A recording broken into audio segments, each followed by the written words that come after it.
Moi kaikille, tervetuloa uuden videon pariin. Mä oon Väinö ja tänään mä esittelisin mun ja mun isän kehittämän lautapelin sisällön Ancient Animals.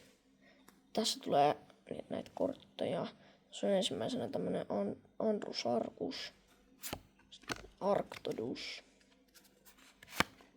Diodon, Dinophelis, Smilodon, Equus Giganteus, tämmönen valtavan kokoinen hevonen. Macrauchenia,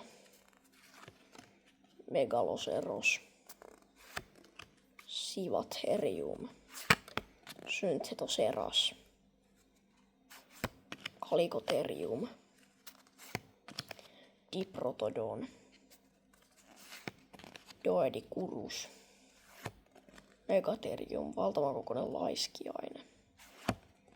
Procoptodon, Argentavis, tommonen valtavan kokoinen kotka. Pelagornis, Titanis, Megalania, Urussaurus, Quinkana, Titanoboa, Archelon, Basilosaurus, Megalodon, Rhodhoxetus, Homo neanderthalensis,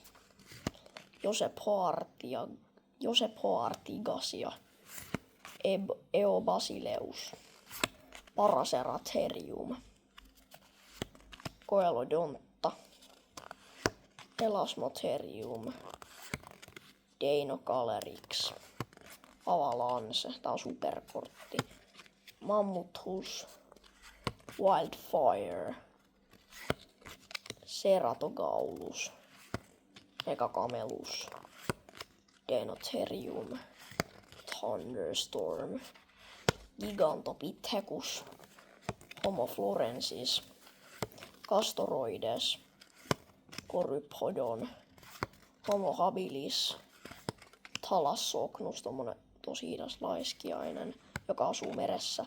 Sitten Kumimanu, Perusetus. Siinä oli kaikki kortit. Sitten täältä löytyy vielä tämmösiä laattoja, joita voi rakennella. Täällä on erilaisia.